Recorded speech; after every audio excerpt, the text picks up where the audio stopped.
Ooh, welcome back to the Northern Steel Podcast. We're so happy to have you here. Welcome, welcome, welcome. Chris, what do you got to say, dude? I'm excited. Wow. Thank you for the 10-second pause before you said that you were, the three words you said. Appreciate that.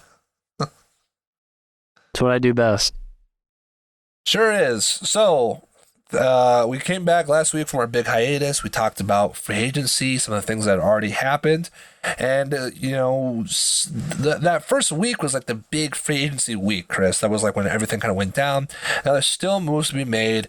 The Aaron Rodgers stuff isn't official yet. Lamar Jackson situation hasn't been solved yet. DeAndre Hopkins still needs to be traded. The Broncos still want to trade Jerry Jeudy, from what I hear. Things can still happen. Things can still move around. But the Steelers themselves have made some moves, and there's been some smaller, I guess, NFL news that has happened. So let's do a quick recap roundup of some of that news. There was the Steelers did sign. The Steelers signed James Pierre back to a 1-year contract, RFA. Whoa. So we have another cornerback back there, and there's a big name coming, but we'll go back to that. I just want to go back my list. I'm getting distracted. My son is crying upstairs right now, so pardon for the slight distraction in that. The kind of more NFL news, I guess, would be the Bengals traded for Orlando Brown. It was a big trade for the Bengals to get to their right tackle spot in shape, I think. Yeah, right tackle or left tackle. I'm not sure he's going to play. Traded a lot for him. The exciting thing about that is we were in talks to trade for him, which is great. It shows that Omar Khan still was making moves. Made a lot of moves last week. That was exciting. I am also, though, with the collective of fans that think Orlando Brown's really not as good as what he thinks he is. Not that he's bad, but I think his play's been diminishing, and he doesn't deserve these big contracts he's been getting. So I don't know. I don't really care about it as much as the Bengals got him, personally. A lot of the players I feel like that come across our inner circle for people we want on the team or to see a Steeler, I feel like every free agency they come and go because we're like, God, they're so good. They're so good. I feel like Orlando Brown is definitely one of those players. But the longer it kind of waits, the older he's getting, like you said, his play is diminishing. I don't know. I mean, it would be cool to get him. I would be excited, but at the same time, like, for the money and his production, I don't know. I'm not upset about it, but it is, like you said, it is good to see Omar trying to be aggressive and being in on something like Orlando Brown. So the Bengals are now they have Orlando Brown. Their previous right tackle, Jonah Williams, wants to be traded, so now they're working on trading him. Steeler fans have they foam at the mouth anytime a player is available. You guys, we do not want Jonah Williams. He gave up the most sacks at tackle last year at 12. He's not an upgrade for what we have.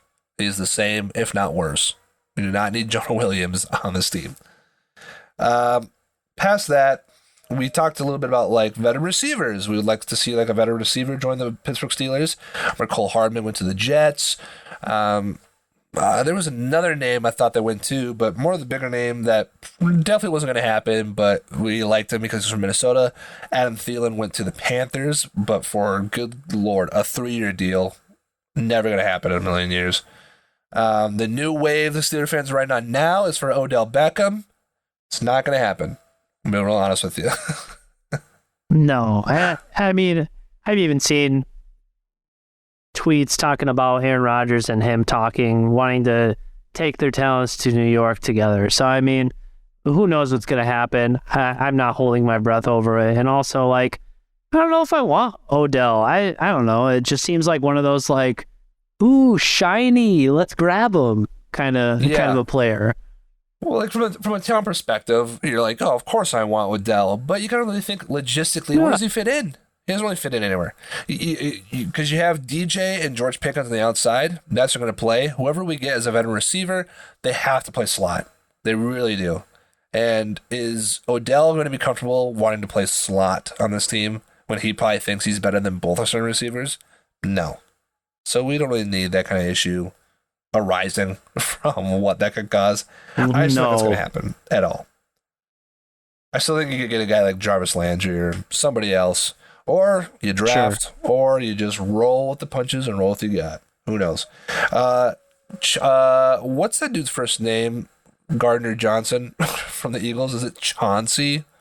Chauncey Gardner Johnson. CGJ himself took a 1-year deal to the Lions for $8 million. Another player Steelers fans were thinking about maybe wanting, because Terrell Edmonds has not signed back with the Steelers. The safety market is terrible. I feel like Terrell Edmonds is going to have to start paying the Steelers to play with them at this point, because the safety market's so bad. But yeah. Just come back. Yeah, I'm sure he will. But Gardner Johnson. Come back to us. Lions defense looking kind of crazy. I ain't gonna lie. They are terrifying. I mean, getting Chauncey and then getting Cam Sutton, and I mean, looking at the other guys and the potential picks they could get. Yo, Lions are winning their division. I'm calling it right now. Bookmark this. I mean, no, it's stiff competition in my opinion. I think it's a complete flip for the NFC North, because I feel like the Bears could be up there too with all the pickups they got as well. The Vikings have been selling and selling, and the Packers, I mean, with Aaron Rodgers. I mean, Jordan Love, I actually have a lot of faith in. He could be good. They might be middle of the road though, you know. Sure. Then you also had a couple of wide receiver trades. Brandon Cooks goes to the Cowboys, traded for the 4th time in his career for, you know, a couple of bags of chips.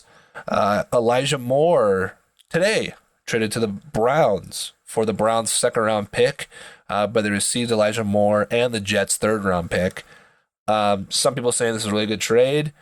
Maybe this is just my hatred bias, because I want the Browns to fail and to suffer in everything that they do, especially because of their fans.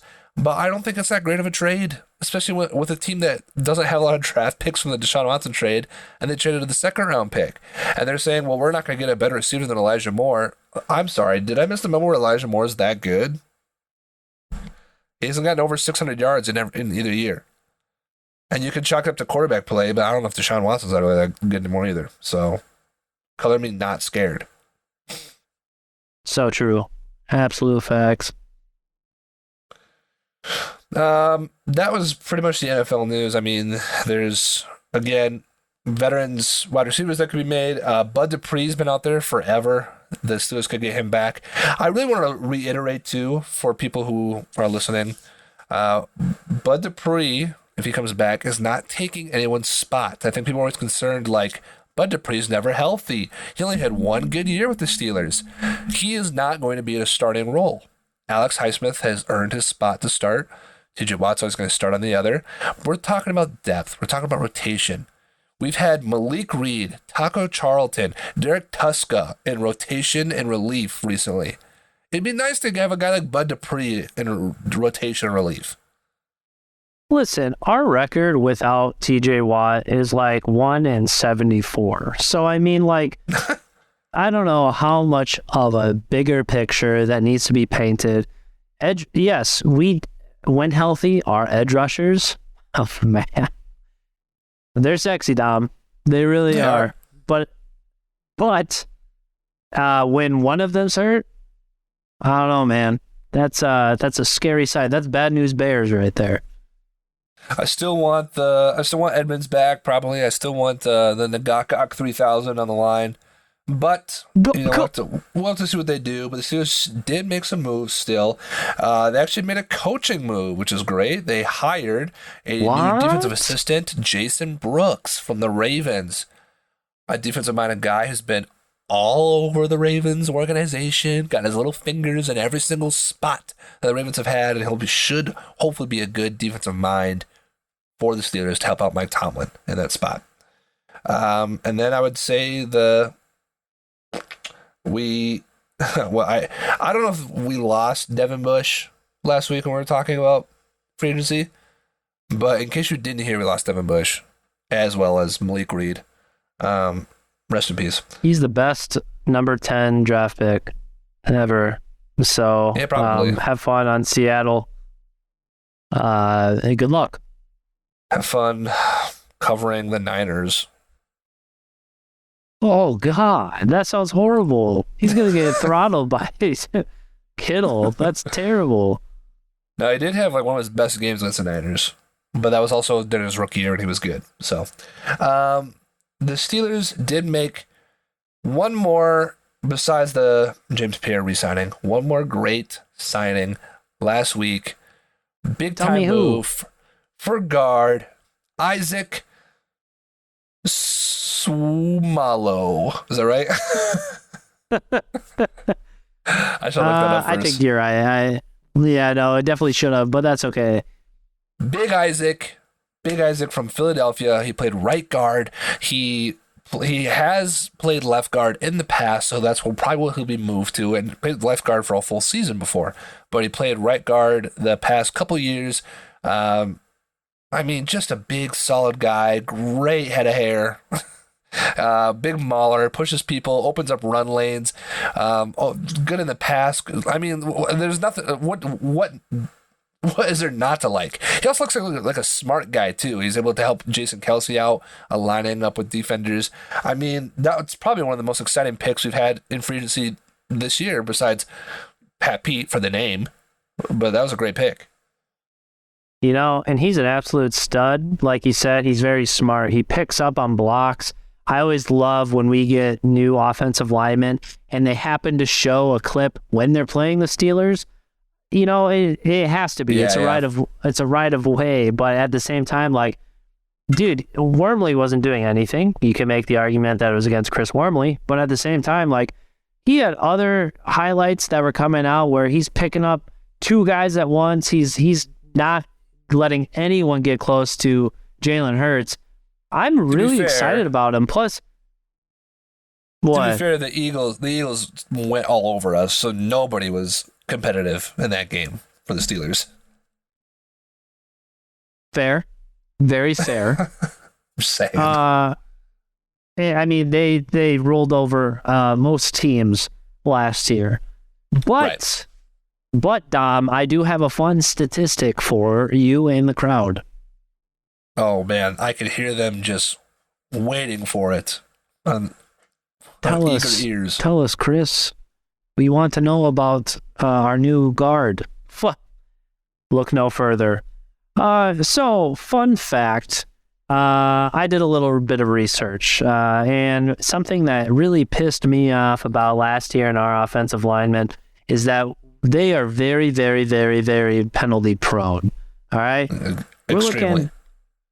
We're looking, especially at the guard position with Kevin Dotson. I mean, over the 2022 season, the Steelers had 59 offensive penalties, and Kevin Dotson committed 12 of those. Now, you might be thinking, 12, that's not that bad. Well, that's 20% of all offensive penalties. That's crazy. You know, and then you look to the guy right next to him, and Dan Moore, who committed, what was it?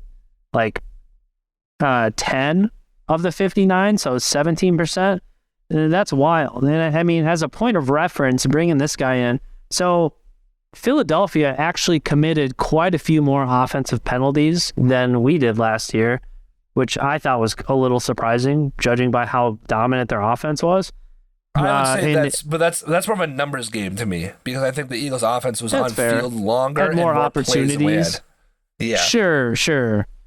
Okay, that's fair. But still, putting that out there, out of their 72 offensive penalties, Isaac only committed 7, which is 9.7%. So less than 10% of penalties committed were on him. You know, and I mean, it's huge. The amount of times that we were in the red zone or driving, and then we got stalled up and lost momentum due to a stupid penalty or something like that from our offensive line. It'll be nice to clean that aspect up of our game as well. Yeah, exactly. Like I said, he's a 7-year vet. He's been around. I think that's a great signing, and it feels like the interior of our line is pretty much set. Now, we talked about with free agency that really opens up the door towards the draft, and that's what we're starting right now. We're going to be talking about each position that the Steelers could go in the draft. We're going to talk about some players. I think the move, Chris, for the first 4 rounds is tackle, cornerback, in either order. Quarterback, tackle, cornerback. Then linebacker with the 3rd pick in the second round, our second round pick, but our 3rd pick overall. 4th pick could be receiver or D-line. And 5th pick could be in the 4th round, receiver or D-line. But this week we picked cornerback to talk about. Cornerback, I can't see them drafting one past 32. So Chris and I usually try to spread it out in talent and talk about some guys who go early, some guys who go late. We kind of picked all early guys who go in the 1st or high 2nd round, because I don't see them waiting too long to pick up a cornerback unless the draft just has some crazy people fall, which happens every year. So who knows? But we have some people to talk about. I'm gonna let Chris go first, and then we'll get into my picks about that. So Chris, you got 3 guys? Who do you want to talk about first? Let's go ahead and let's talk about my boy out of South Carolina, Mr. Cam Smith. Cam Smith, huh? Mm-hmm. So here's what we're going to do. We're going to open up a tab and do it like this. Open up the tab. We just got a lot to say. Oh, no, okay. So while we watch the highlights, why don't you go through this bad boy? Tell me what you got to know about Cam Smith. All right. So Cam Smith coming out of South Carolina. He stands at 6'1", 180 pounds. And I got to say, watching his tape, it was pretty impressive. I really liked what I was seeing. Something that really sticks out to me is his ability to really just jump on the ball. Look at that right there. That's exactly what I mean. He read that perfectly. Seriously. He has his eyes always constantly going between his receiver and the quarterback. So it's just really impressive to me to see how well he is able to just jump in front of things. And another great example, his hands. He has really good hand and ball security. The way that he just goes up and snags a ball is unreal and unlike anything else. People would probably think of him as kind of like a receiver with the kind of hands that he has. And those are just a few of his great qualities and traits that he has. Aside from that, he's pretty quick. I know that he is really solid on-ball production. He reads QBs and wide receivers really well. And he's able to just attack the ball. He's very physical, likes to run downhill. And he's really good at just anticipating, certain routes. So Cam Smith is someone who was really impressive to me. Going into the combine, he had some pretty impressive combine results. He ran a 4.43, so he's pretty quick. And then he also had a 38 vertical jump. To me, the 2 very most important things when looking at a cornerback, when not looking at kind of, the height and weight and everything, is definitely their speed and, their ability to sky out for the ball. And he covers both of those areas really well. Just a couple fun things about him. Going into it, he has an NFL comparison to AJ Bouye. Did I say that right? Bouye. Dang it. We practiced this beforehand. And I still messed it up. But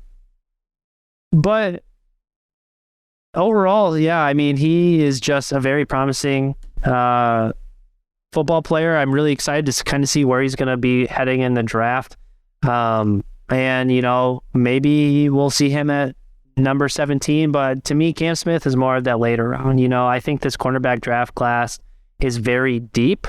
And, having him on there just kind of proves that point. So maybe not quite at that 17 pick for Mr. Cam Smith, but who knows? You never know how the draft's going to go, how things are going to play out. But I could definitely see him hitting up that top 32. So he definitely looks like a guy that could kind of replace what we lost in Cam Sutton. He looks like he can play I know he played a lot of outside in college, but he looks like he could probably play slot in the NFL or dime backer or what have you. Looks like he could probably play all over because his awareness, his speed, and he can tackle like a son of a gun. Looks like so. Yeah, some great highlights. Good insight. Yeah, he seems very versatile, like you said, Cam Smith-like comparison. He can kind of play in any package, put him at slot, put him on the outside. He just kind of looks like he can get in there and be disruptive to an offense. So, all right, who's next? Well, this guy really doesn't need an introduction because he has been in the Pittsburgh family for quite some time. His dad is a former Pittsburgh Steeler, Super Bowl champion, Joey Porter Jr., coming out of Penn State. Let's go ahead and let's get into it. So Joey Porter Jr. coming out of Penn State. The thing with Joey Porter Jr. is he is pretty electric on the field. He's not the big turnover guy that people are looking for. But he is pretty dominant in other ways. Standing at 6 foot 2.5 inches, 193 pounds. Mr. Porter is just like his father, and he is physical. He might not be as much of a chirper as people want him to be, or quite like his father was. But at the same time, he's out here trying to make a name for himself. All right, and he definitely did that. Last season, let me just pull this up here real quick. Last season, he had 27 total tackles, 21 solo, a fumble recovery, and the thing that impressed me the most was his 11 pass deflections. As I stated earlier, interceptions wasn't really the big thing for Joey Porter Jr., but he still went in there and he made really big plays when needed, especially right there, showing that clip against Wisconsin. 4th and goal, they're only up by 6, and he stops them on the goal line. Pretty impressive. But the thing is, he's physical. He doesn't stray away from a fight. He gets in there. And it's just really impressive. I like him for both man, zone coverage. He can kind of play it all. To me, he kind of seems like a jack of all trades. And he is just ready to get after it, quite honestly. Looking at his combine results, Joey Porter had a very impressive combine day. I can't remember, Dom, if you do. Do you remember his raw score? Wasn't it like a 9-something that he had? Oh, boy. Yeah, I do not remember that at all. Sorry. I did not look those up beforehand. Well, I'm pretty sure it is a fairly high raw score, and, it makes sense with the statistics that he compiled in for the combine. He had a 4.46 40-yard dash, which was actually a little faster than what I pegged him to be. Watching the highlights, he's really good at staying on the receivers, but he just seems a little slow. So it might just be in a game where, kind of see that separation a little bit. But he also had a 35 vertical jump and a 10-9 broad jump. Some pretty impressive things about him is in his last season there, he was second team Associated Press All-American and first team All-Conference. He also won the team's most valuable defensive player award, which, kind of all speaks for itself. He also earned Big Ten honors throughout his career at Penn State. He's just a smart, physical player, and I really enjoy him. Joey Porter Jr. is someone who you should really keep an eye out for, personally. I think he has the talent to be landed at that 17 slot. I know Steeler fans are raving about JPJ because, Joey Porter's son, he's really good and everything. Here's my little piece on that, which, slow down before any of you get mad or anything, but I am scared, right? Because I think Joey Porter is a great talent. I would be more than happy to get Joey Porter at 17. However, I'm scared we are too sparkly-eyed looking at his name, being like, oh, his father played for us, whatever. When there might be better cornerbacks available, and there might not be. I mean, if other guys are gone at this point and we get them, I'm more than happy about it. It just, that's the only thing that gets me a little bit is drafting him over a guy that I have rated a little higher. So, Don, what are your thoughts? If I could play devil's advocate to that statement you just said, yeah, I get it with the whole name thing because you don't want to. It's hard to separate Joey Porter Jr. from Joey Porter Sr., who's on our team. But I felt the same way about T.J. Watt. I really did not like that we drafted T.J. Watt. I thought we'd draft him just because of his name, J.J. Watt. And look who's got egg on his face. It's me. I do. Yeah, he's amazing. He's great. He's performed way better than I thought he ever could. So, fair enough. It just played devil's advocate to that. I'm not saying that I think Joey Porter Jr. is going to be phenomenal, but he definitely has the skill set. He looks good. He plays a lot of press and man coverage, which isn't a bad thing, but I've noticed that. And like you said, with him being a little bit slower, what helps him is he doesn't get beat off the line. He's more aggressive off the line. He looks like the aggressor on the line. He's able to hold wide receivers in check, and that's how he gets his money. That's how he makes his bread, doing the things like that. I think that it's a very real possibility at 17 because of the family name and being at Penn State, and it could definitely happen. But if it does happen, I mean, he looks like he sticks to his guys like glue. So it is what it is. Hey, listen, I'd be happy. I'd be happy with him. I think he's definitely worth that 17. I was just saying, if there's someone who I think is better, I might have a little harder time with it. Yeah, and I know who you think's better. I'm going to go to him right now. Who's that, Dom? Do you want to announce his name? No, I will. All right, Here we go. Moving in to the final spot, we have my all-time favorite, my highest rated defensive back in the draft, Devon Whitherspoon with that massive hit. That is my all-time favorite highlight right there, just watching him. That was the first time I ever saw or heard anything about Devon Whitherspoon, was that highlight right there where he just lays out a dude. All right, so let me give you a little tidbit on Mr. Whitherspoon. All right, so he had a very, very impressive 2022 season. All right, he had 41 tackles, 32 solo. He had 14 pass deflections. So nothing's really, coming his way. He definitely didn't want to throw the balls away. And he had 3 picks, all right? And his open field presence, especially after those picks, as you can see here, are electric, all right? He can see the field really well. He can bob and weave, get through holes like crazy. It's unbelievable.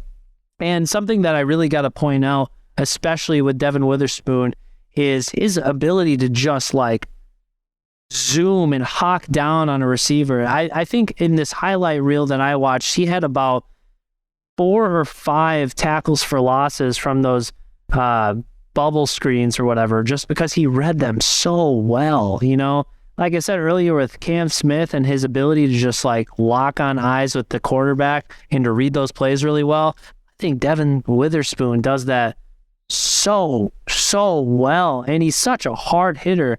He has an attitude, but he backs it up all the time. So Devon Whitherspoon is someone who I really love. He is an absolute ball hawk. He's very quick to the ball, and he's aggressive. Another thing I got to say, and this is a point that I bring up a lot too, is, you watch highlight tapes, right? And you're like, okay, well, obviously they're only going to show their best plays, right? That's what a highlight reel is for.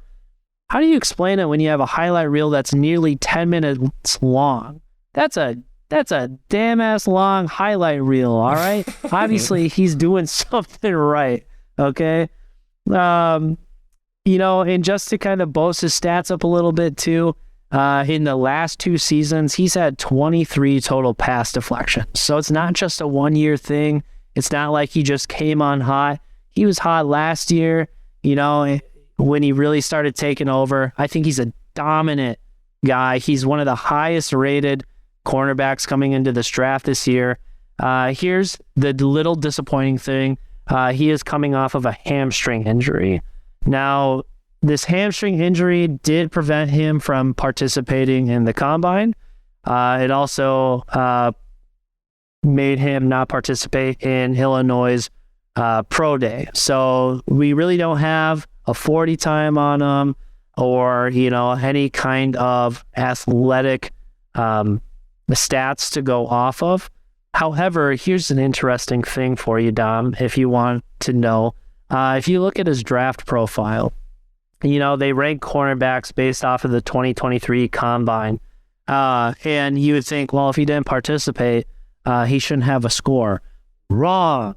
The dude, they gave him scores because they're like, he doesn't need to be here because he's that good. All right, listen to this. All right, production score, they gave him an 85. You know where that ranked in 2023 combine cornerback rankings?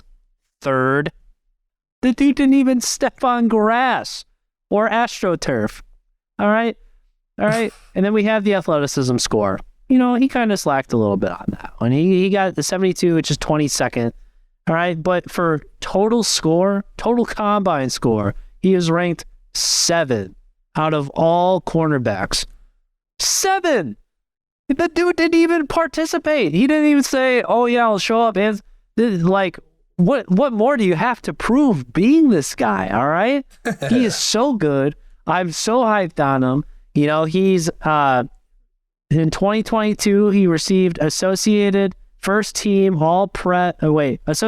All-American honors, and he was named a Big Ten Defensive Back of the Year.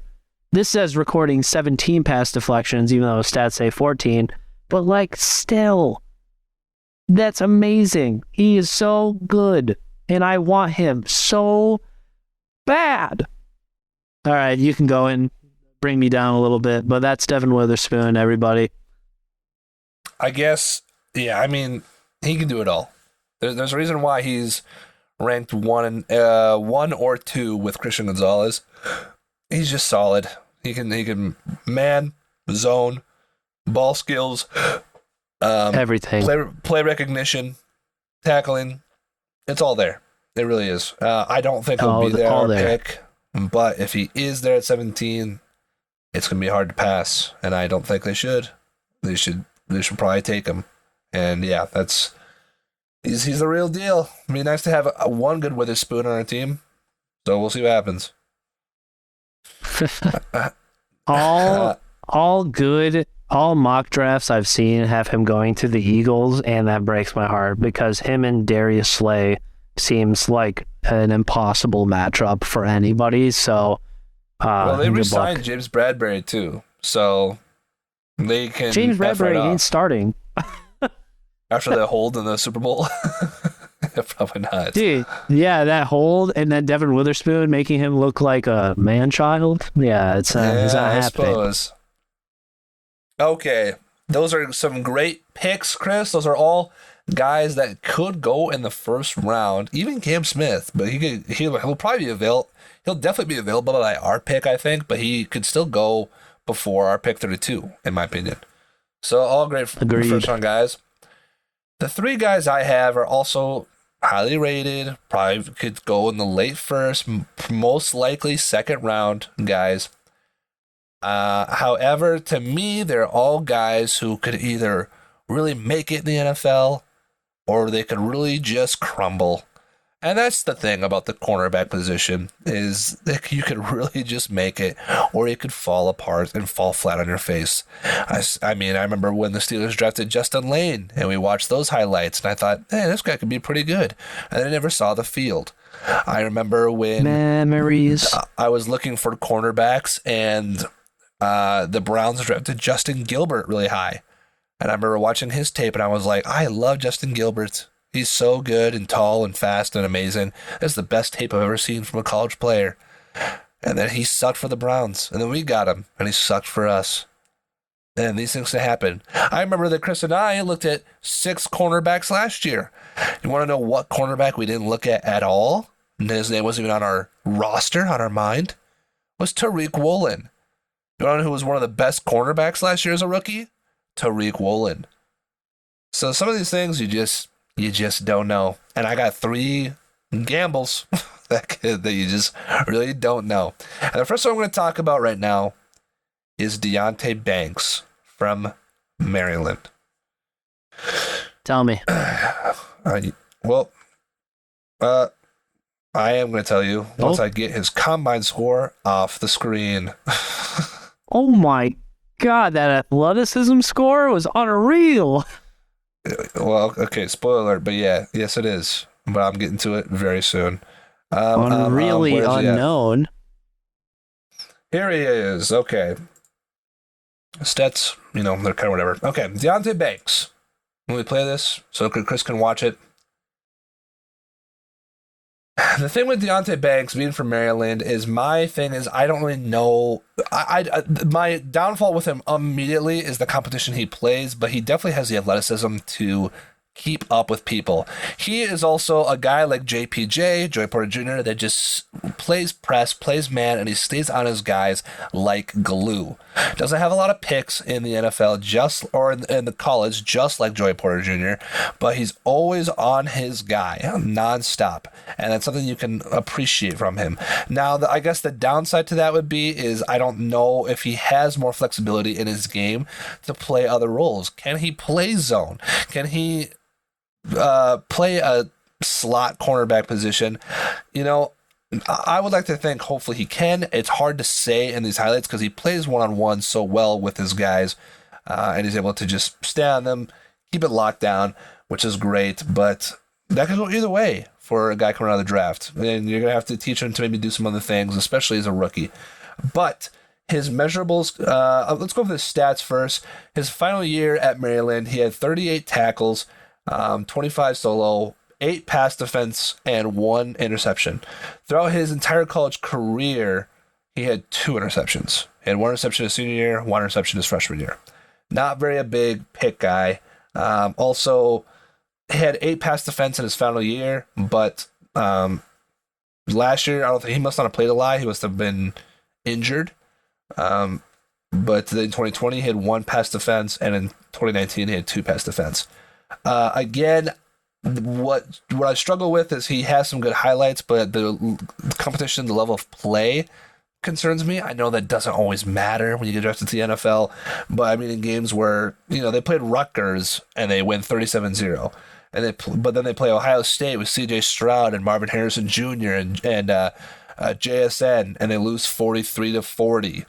That's not all on him, but your defense is giving up 40 points. You're definitely not shutting anyone down, probably, in that game. With his combine stuff, like Chris saw with his athleticism score, it was a 98, which ranked first in the combine. Production score was a 72, which ranked 14, but his total was 87, so he's the 4th rated cornerback from the combine. He is 6 feet tall, 197 pounds. But unlike Chris's guys, who he said were fast, the guys I have are all faster. His 40-yard dash is a 4.35. 10-yard split was a 1.49. Vertical jump 42. So these guys are all very athletic. Again, I really do think these guys are like gamble guys. He could really succeed, or in the wrong system and the wrong coaching, this thing goes that way, he could not. And that's just kind of how this goes. But he's got, I think he's a smart player. I think he does well to jam people at the line. I think he passes off. I think he has good communication skills when looking for the ball. But I also think he doesn't turn his head around all the time for the ball, too. I think he could get flagged a lot, and that's something they have to work on in the NFL for the pros. 32 or later, in my opinion, for Deonte Banks. But some people say he could go. Some people say he could go first round, but we'll see. What do you think, Chris? I like his tape. He is very quick. Something I noticed, I feel like even when he does get beat, he catches up to them really quickly. So it's not like the receivers get away with a bunch of extra yardage or yards after catch, which is nice. Sometimes I feel like you have that breakaway pass and then they end up going like an extra 15 yards. I feel like that's something that really wouldn't happen for him. But yeah, he does have a hard time keeping his eye away from the ball. Away from the receiver. I would like him to get his eye more on the ball. But the only thing I have to say is, like we said before, hey, this cornerback draft class is so deep. So I don't know, it kind of gives me a little bit of relief seeing a lot of these guys, because they could go to 32. They could make it to, we could see some really good guys, heck, at 49, So I think the opportunity is there for us to get a really solid guy, personally. Right. No, I like that you brought up, too, about the that he's on them if they tackle it, so they don't get yak. I think that's like a hidden important trait for a cornerback to have, to like not give up a lot of yak yards, and he definitely stays on his guys. A good tackler, so he can do that. The next guy I have is Emmaunel Forbes from Mississippi State. Now, spoiler alert for you, I never really watched Emmaunel Forbes. I've heard of his tape, I've heard of this and that, but Emmaunel Forbes, you want to talk about gambles, you want to talk about big rewards or big letdowns, it's Emmaunel Forbes. And he's got the play and the stats to back it up, but I'll tell you where things could potentially go wrong. So, Emmaunel Forbes from Mississippi State. Yeah, and he's gone right away. You want to talk about Devon Whitherspoon in open field? Easy. This guy had 4 pick sixes in his college career, most in college history. He had 3 pick sixes last year. He had 46 tackles, 26 solo, 6 picks last year, 3 touchdowns, and 11 pass defense. In his college career, Chris, in 3 collegiate years, he had a total of 14 picks. 6 last year, 3 the year before that, 5 the year before that. He had also over 20 pass defense, 11 pass defense last year, and 5 and 6. Same situation I just mentioned with Deonte Banks. The level of play could be something concerning. As you can see, Mississippi State was ranked last year, so they did play some harder opponents. But, for example, with Alabama, what's going on right now? With Alabama, or not Alabama, ETSU, I don't even know what college that is. They won 56-7, so obviously he was, everyone's locked down. And then they play Georgia and Alabama. They lose 45-19, 30-6. So, again, the competition play, I'm not exactly sure. But as you can see here, he's just a really athletic guy. He's got great ball skills. He knows exactly where to go with the ball in his hands. He's able to return the ball. He's got great play recognition, great play awareness. My downfalls with him is I think he's beat off the line very easily, but he uses his really great athleticism and speed to make up for that quickly. I think if he could fix that huge aspect about getting beat off the line, he could be a scary, scary defender in the NFL. I think that's the weakest part of his game is he gets beat off the line because he can play man and he can play zone, especially that ball coverage skills. He can play zone, but he gets beat off the line kind of easily and just makes up for it because he's tall, he's fast, and he's very athletic. Speaking of athletic scores, let's go over to kind of how he did. He's 6'1". Oh, this is probably a big downfall, especially the difference between the ESPN stats and the combine stats. On ESPN, it said he weighed 191 pounds. At the combine, and I remember this, people talked about it, he weighed in at 166 pounds. That is not okay. You need to eat some burgers, buddy. We gotta beef you up because 166 pounds is not gonna fly. I'm gonna tell you that right now. But that weight is something. So Devontae Smith. Right. Weight is something you can always add on. But 6'1", 166 pounds. He had excuse me. Had an athleticism score of 86, ranked 5th. Production score of 81, total score of 88, which is the 2nd ranked cornerback in the combine. He had a 40-yard dash, Chris, of 4.35 again. Vertical jump of 37.5, about 5 inches less than Deonte Banks. But kind of like what I just said, I mean, 14 career interceptions, actually 6 return for touchdowns, which is crazy. It's hard to throw over the top of him. He's got great instincts to know where to go. He's quick to catch up to things. He's got great play recognition. Decent tackler, as you can see right here. He's the thing with him with tackling is it's not so much as tackling, is that every time that there's a screen or a flat thrown, he's there because he recognizes the play so fast. So he's just fast. He's just to the ball carrier very quickly. But his issues are at the point of attack. His issues are he needs to be more disciplined when it comes to high to low kind of plays. As you can see right there from those kind of plays, I mean, he's right there as soon as the ball's thrown. As I'm watching this tape, I don't know if you are. I'm seeing it looking down, I don't know if you're like taking notes or doing something else, but I really liked his highlight tape, and I ended up liking it more and more the more I watched it. I think he's got all the traits to be something really special. I just think he's kind of raw though too, which is weird to say for someone who had 14 picks and like 20 pass defense. But there are some aspects that they could fix. But, you got a veteran guy like Patrick Peterson. You team him up with someone like this, you can really teach him up. I think he could be a really solid pick. But he should be 32, not 17. And if he was later, that'd be a steal. I was taking notes. I really like this guy. He's a very solid player. Yeah, the size thing can be definitely an issue. But like you said, you can always put on more weight. Realistically, even if they get 20 pounds on this guy and get that of pure muscle, like you're looking like a solid cornerback in the NFL. It's something I always have a hard time with when we look at any kind of defensive backs.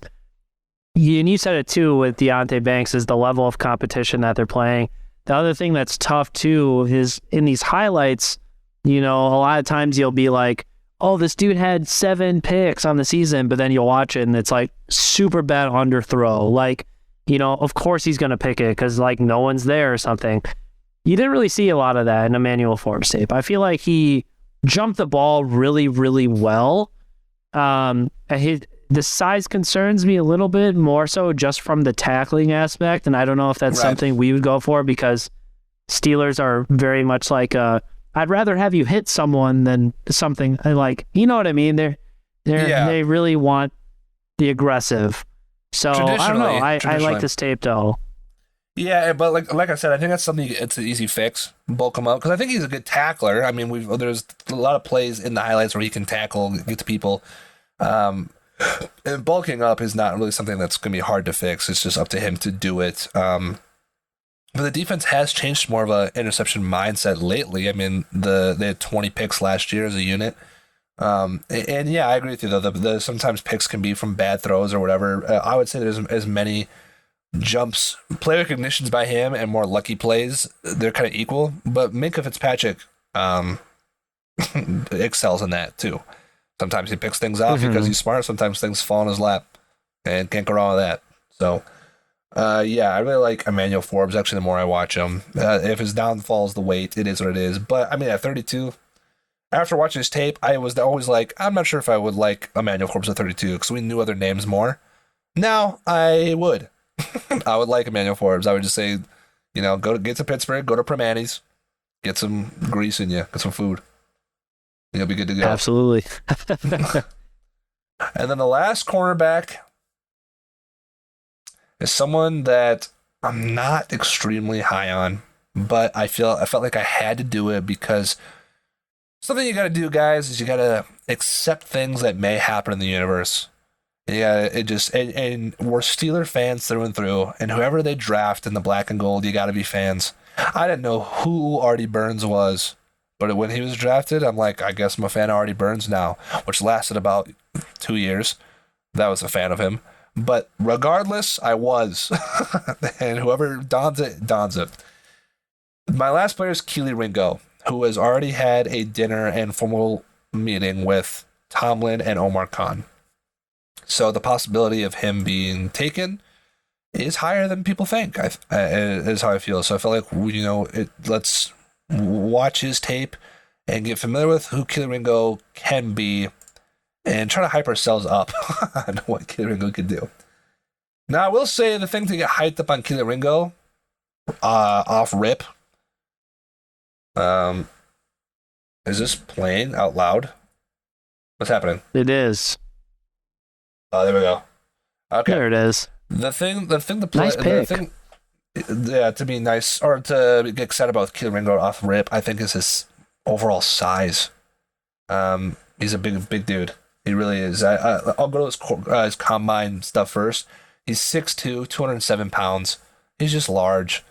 He can blitz. He can play man. He can play zone. He kind of plays all over the place. I mean, the difference with the last two guys is this dude is Georgia, so he has hard level of competition, which has bit him in the butt for the draft late, like towards the end of this last season, because the harder competition he played, he didn't show up that well. He's had some really good tape and some really average tape. This play right here is from the championship game, not last year, 2 years ago. This is the game-sealing pick six that Keelee Ringo gets. They kind of talk about this play a lot. Obviously, underthrown ball by Bryce Young. Nothing too crazy, but good ball skills with the ball in his hand. He had a athletic score of 80, which is 10th in the combine. Production score 77, 7th. Total score 82, which is 9th. He ran a 4.36 40, so all the guys I picked ran a 4.3. He's got a 33.5 vertical jump, which is even lower. That's like almost 10 inches lower than Deonte Banks. Another 5 inches from Emmaunel Forbes, and a 10.2 broad jump. The thing with Keelee Ringo, it's tough because of his good plays and more average plays with Georgia, but it's one of those things that's like, again, the gamble of it could be really good or really bad. His size, I think, is the most intriguing. Great tackler, tall, can jump, has the speed to catch up to things. His weakness is he doesn't have a lot of patience. His body control can get sloppy from side to side. He's got trouble staying in phase. He allows coverage slips. He was called for 9 penalties last year, supposedly. But he's got really good size. He has good run support duties. He can blitz pretty well. He fights through blocks good. He's got good physicality because of his size. This is somebody where you think of, like, I'm not comparing him to Tariq Woolen, but Tariq Woolen was a bigger cornerback. Tariq Woolen had the size, the height, and the weight to be like, oh, this guy could probably be good. And turns out he was really good, and maybe he just stepped it up in the NFL. He's in a good system. That's kind of what could happen to Keelee Ringo. He could step it up, or he could fall apart. But he's definitely got the athleticism and the size to be good potentially. I think that's the biggest thing. As far as stats go, he had 42 tackles last year, 37 solo, 1 forced fumble. With the forced fumble, I don't know if that played on here already, but it was on Marvin Harrison Jr. And he had 2 picks, 7 pass defense. Last year, a sack, 2 picks, and 8 pass defense. So he's had 4 picks total in his career. And we just saw 2 of them. Yeah, and I would say, like, personally for me, I think, I don't know, I get a little nervous that 32 may kind of be a reach for Keelee Ringo. But 49... that's not bad. You want to take a step further, pick 80 in the 3rd round? That might be a steal. Pick 100 and no. Well, yeah, I'm not gonna go that far. He's not gonna go that far. But I think, I'm not trying to rag on him, but I think there could be a situation potentially where he could keep dropping if people like other cornerbacks more, which it seems like they do as of late. If he dropped to 49, I think that would be a decent pick at the number there. But if he dropped to 80, which isn't completely out of the realm of possibility, I think you're looking at a steal. I really do. Someone with his play, what am I trying to say? With someone with his abilities, but being drafted at pick number 80, it's like, you know what? That's okay with me, because if he can work out or not, we can get him up to speed, hopefully. True. And like you stated before, his, size is such an appealing aspect to who he is. And I think that itself could really get him up higher in the draft. I don't know if he'll necessarily fall past 32. I don't know if he'll fall past the top 40 players. Who knows? I know at one point he was higher rated, and then he has fallen then since. But Keelee Ringo is a good player. I think he'll do all right, especially if he can utilize his size and speed to his advantage. Something that was interesting is I feel like watching his tape, God, I don't know what it is, but he seems so much slower than that 4.3 or whatever the heck that he ran in the comp. Like, I was very surprised to see that he ran that fast. The big concern that I have about him, which you and I have said this before about stud defensive players coming out of the SEC, on teams like Alabama or Georgia, is like, what if the production is because of a team, right? Like, yes, you can have a ton of standout studs but like, what if they're just a part of a system? We've seen people come out of Alabama who were highly rated, or Georgia who, maybe didn't quite make the same effect that you thought they were going to. So Trayvon Walker. That's a little bit of a right. A great example right there. Exactly. So I don't know. Is he a part of a system? Is he actually that good? I have no idea. Georgia blew out every team by 50 points. So are you really going up against number one guys the whole time? I don't know. That's a double-edged sword because you're playing better competition, but like you said, the team around you is also better. Yeah. I think past 30, I mean, realistically, he'd probably be drafted at 32 if we did draft him. I can't say I'd be thrilled, but like we just said, you drafted a Steeler. Now I like you until you prove me otherwise. Devin Bush. Absolutely. So that went longer than I thought, but hey, we made it through. That's our cornerback prospect. Next week, Chris, now we can try to challenge ourselves. I don't know. It might end up being a shorter podcast. I thought this one was going to be short, and it wasn't. But do you want to try to do tackles? I don't know how we're going to try to do that. I'm not confident in my knowledge with tackles, but that's going to be the kind of same situation. It's pretty much like the top 6 we would talk about, I guess. I mean, listen, if we're trying to do a shorter podcast, then let's definitely do tackles because, it's not like there's really highlights. We can talk about them and everything, but it's not like we have a whole 3 to 6 minute clip to go off of. So, yeah, let's do that. Let's go off of offensive lineman because that is a huge position of need for the Pittsburgh Steelers. So, yeah, I think tackle is something they could do. And like I mentioned before, that could be pick 17 or pick 32, and vice versa. But that will do it for this week's podcast. Thank you so much for listening to the Northern Steel Podcast. My name is Dominic. This is Chris. Please follow us on Twitter, Instagram, TikTok. Hello, TikTok. We are now at 500 followers. What's up? And YouTube, I suppose. Someone subscribed to us recently and said, can't wait to see more Steelers stuff. We don't post anything on YouTube, but I guess maybe I should start. You can also follow us on LinkedIn, on Grubhub, on Grindr, on Club Penguin, on MapQuest. Any last words, Chris? Go Steelers. Oh, wow. Really got me with those words of wisdom. We will see you guys next week.